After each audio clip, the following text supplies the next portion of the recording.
Hello everyone, welcome back to my channel Tutelage, a guide to learner. Here, this is Sriparna. I hope all of you are doing well. So in my last session on economics, we have already discussed one of the most interesting chapter of Indian economy, that is poverty. And if you have missed my previous session, so please go and check it once. I think all sessions will be very helpful to everyone. So if you have any doubt on it, so please do one comment in my comment section. I will reply you positively. So today we are going to discuss one of the most interesting part of economics, that is statistical economics, and today's topic is correlation. So learner, we have already told in my last session what do you mean by a correlation and what are the significance of correlation and different types of correlation. So today we are going to discuss a new topic of the same chapter, that is measures of correlation. And we have already told there are three methods. First methods are scatter diagram, second methods is Karl Pearson's coefficient of correlation, and third method is Spearman's rank correlation coefficient. So at first we have to discuss scatter diagram. Okay, so scatter diagram is basically a diagrammatic method. Clear? So, and it is one of the simplest method of studying the relationship between two variables, because we have already told correlation basically denotes the relationship between two or more variables. Okay, so scatter diagram is one of the simplest method of studying the correlation. Clear? So what do you mean by a scatter diagram, learner? So do you have any idea what is scatter diagram? So basically scatter diagram is a graphic expression, graphic representation of the degree and direction of correlation. Clear? In this method, the given data are plotted on a graph paper in the form of dots, and here we can see that already. Okay, so each dot shows a particular pair of values of two variables, say x and y. Here we can see there are four dots, A, B, C and D. So the C dot basically shows a particular pair of values of two variables, say. So C point basically indicates the relationship between two variables, that is y and x, because we can see y is measured on the vertical axis and x is measured on the horizontal axis. So I think this is clear. What do you mean by a scatter diagram? So basically scatter diagram represents a graph, basically it indicates a graphical representation of the degree and direction of correlation. First we have to know how do we draw the scatter diagram.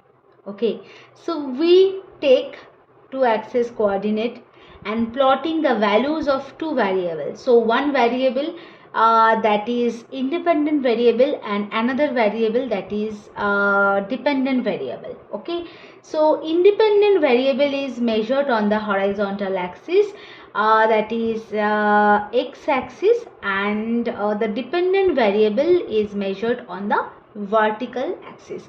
So first thing we have to know what is independent variable. An independent variable is measured on the horizontal axis. So what do you mean by a independent variable? So independent variable, so basically that kind of variable which doesn't depends on any value, any variable. So that is called the independent variable, and obviously the dependent variable is y, and which is measured on the vertical axis. Dependent variable means it depends on other variable. So independent variable doesn't depend on the any other variable, so that's why it is called the independent variable. And when the variable is dependent on others, when the variable depends on other variables, so that is called the dependent variable. Okay, so we have already told the independent variable is measured on the horizontal axis and the values of the other variable, that means dependent variable, on the is measured on the vertical axis. Okay, so I think this is clear. So a particular pair of values of two variables x and y is shown by a e dot. Okay, so what is the basically meaning of a dot? So a dot, b, c, d. So basically c dot or b dot indicates the particular pair of values of two variables, and we can see the c dot is equals to the two values y and x. Okay, so for example we can write the c dot is basically 10 15. Okay, so that's why the value of y is 10 and value of x is 15. I think this is clear. Okay, so what is the definition of scatter diagram, and how do we draw the scatter diagram? Clear? So now we can show various degrees of correlation between two variables with the use of scatter diagram. So there are 5 types. Okay, the first one, so here we can see the two types of scatter diagram. So first one, that is perfectly positive correlation. So we have already told y is measured on the vertical axis and x is measured on the horizontal axis. So for perfectly positive correlation, the scatter diagram is scatter diagram is here for the perfectly positive correlation. So if all points or if all dots lie on a straight line rising from lower left hand corner to upper left right hand corner, for all times correlation is indicated by small r. Okay, so for perfectly positive correlation is positive, so that's why small r. So perfectly positive correlation that indicates small r, that means correlation is +1. I think this is clear. So for perfectly positive correlation is +1 because is perfectly positive. Okay, now move on to the second one, perfectly negative correlation. And here we can see the graphical representation of perfectly negative correlation. Okay, so if the various dots or points lie exactly on the straight line following a downward trend for upper left hand corner to the lower right hand corner, so correlation would be perfectly negative. So perfectly positive correlation, the straight line basically a upward. The straight line is upward. Okay. On the other hand, for the perfectly negative correlation,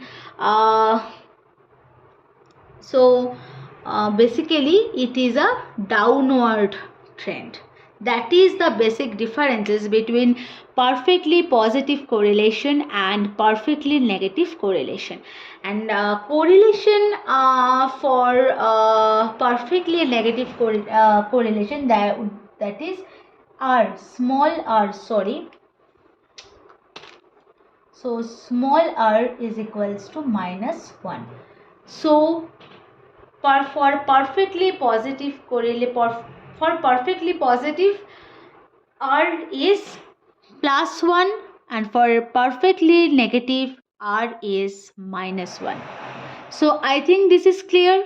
Now move on to the third type. Okay, that is positive scatter diagram. Okay, so positive correlation. What do you mean by a positive correlation, and what is the graphical representation of positive correlation? When various points or dots show on an upward trend from the lower left hand corner to the upper right hand corner, so correlation is positive as the values of two variables move in the same direction. That means x, the value of x increases, y is also increases. That means values of two variables move in the same direction, and that type of correlation is called the positive correlation. And we have already told what is positive correlation and negative correlation. Okay, so this is the graphical representation of the positive correlation, and the correlation value, the value of correlation closes to +1. When perfectly positive correlation, the value of correlation is equals to +1, and when only positive correlation, so value of r is equals to closest to +1. Okay, closest to +1. Now going to the negative correlation. So what do you mean by a negative correlation? When various points or dots show a downward trend from the upper left hand corner to the lower right hand corner, correlation is negative as the values of the two variables move in the opposite direction. That means x increases, y is decreases. So that means two variables move in the opposite direction. So that type of correlation is called the negative correlation. So what is the difference between positive correlation and negative correlation? So in the positive correlations, two values move in the same direction. On the other hand, negative correlation indicates the two values of two variables move in the opposite direction, and this is the graphical representation of the negative correlation. Okay, and the value of correlation is closest to -1. When we can say perfectly negative correlation, so that time r, small r, that means correlation is equals to -1. And when we can say the negative correlation, so correlation is closest to -1, not equals to 1. And now going to the last one, that is no correlation. And if various points on the scatter diagram don't show any particular trend, that means upward trend or downward trend, but are distributed in a random or haphazard manner, so correlation is said to be a zero correlation. So that scatter diagram indicates there is no correlation between two variables. Okay, so I think this is clear, and the no correlation, correlation is equals to 0. So keep it in mind, correlation always lies to +1 to -1. Okay, not greater than +1 and not less than -1. So it always varies from +1 to -1. For perfectly positive, it is the value of correlation is 1. For perfectly negative, the value of correlation is -1. For positive, it closes to +1. For negative, it closes to -1. And for no correlation, R is equals to 0. I think the scatter diagram is clear to everyone. So now going to the next topic, that is merits and demerits of scatter diagram. So we have already told scatter diagram is one of the simplest method of studying the relationship between two variables. So obviously, so the first merit of scatter diagram, that is it is a simple method. Okay. So it is basically a simple method and non-mathematical method, because we can say scatter diagram is a diagrammatically diagrammatic method. Okay, so that means it is non-mathematical method. So that's why it is very simple for studying the correlation between two variables. Okay, and it is very easy to draw a scatter diagram. Sorry. Now move on to the second point, that is easy to understand. So the method is very simple. So that's why it can be easily understood by everyone, and hence can be easily interpreted as well. We can have a rough and quick idea of correlation between two variables by a glance at the diagram. So that's why the method, that is scatter diagram, is easy to understand, and it is obviously a very simple method. Okay, not so sorry. And now move on to the third point, that is unaffected by extreme values. Okay, so it is not affected by the size of the extreme item. Such point stands isolated in the diagram. So basically scatter diagram is not unaffected by extreme values. That means, sorry, spelling mistake. These are extreme values. Okay, so I think this is clear. So what are the merits of scatter diagram? Basically scatter diagram is a very simple method. That's why it is very easy to understand, and it is not affected by extreme values. Okay, now going to the second thing, that is demerits of scatter diagram. So basically the first demerit of scatter diagram, that is rough measure. Okay, so it gives only a broad and rough data of the degree and nature of the correlation between two variables. Thus it is not only a qualitative method of showing the relationship between two variables. So basically basically scatter diagram is a quantitative method of showing relationship between two variables, and this is not applied for qualitative data. So that's why that type of method is a rough measure, and it is one of the most important demerit of scatter diagram also. Now going to the second one, not a precise measure.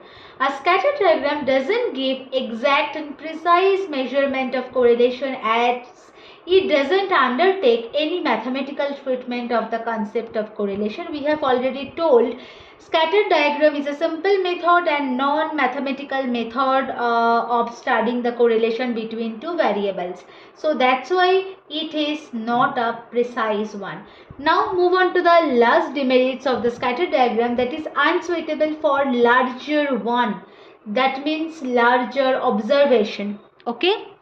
So this scatter diagram method is not suitable when the number of observations is very large. When we have larger observations, we cannot measure the relationship between these two variables with the help of scatter diagram. So this is one of the most important demerit of it, and obviously this method is very time consuming method. That's why scatter diagram is unsuitable for a larger observation. So I think this is clear, some merits and demerits of scatter diagram. So basically scatter diagram is a simple method, non-mathematical method, easy to understand and unaffected by extreme values, and on the other hand it is a rough measure. It is not give a precise relationship between two variables, and it is non-suitable for larger observations. So when we have larger data of two variables, so we cannot choose this type of method for showing the relationship, for showing the correlation between these two variables. I think this is clear what is scatter diagram and what are the different types of scatter diagram and the merits and demerits. Now move on to the next method, that is Karl Pearson correlation coefficient. So now going to the formula of this method. Okay, so now move on the next one. So first one is Karl Pearson's coefficient of correlation, and the third one is Spearman's rank correlation. Okay, so here this is the formula of Karl Pearson's coefficient of correlation, and now going to the formula of Spearman's rank correlation. So the formula is 1 minus 6 summation d square divided by n cube minus n. So n means number of pairs, okay, and d basically indicates the difference of the ranks of the same item, okay. And the Karl Pearson's coefficient of correlation formula R is equals to summation xy small xy, okay, divided by root over summation x square into summation y square. Okay, so I know these two formula is not clear to everyone, so these two basically will be very clear when we are taking an example. So in my next class we will start our session with the mathematical example of these two methods. Okay, so learner, we are done for the today's session. I hope this session will be very helpful to everyone. If you like my session, so please do not forget to like, share and comment, because it is a educational session. So that's why please share it with your friends and near ones. Okay, so I will come again with a new session. Till then, stay tuned. Thank you. Keep commenting. Happy learning.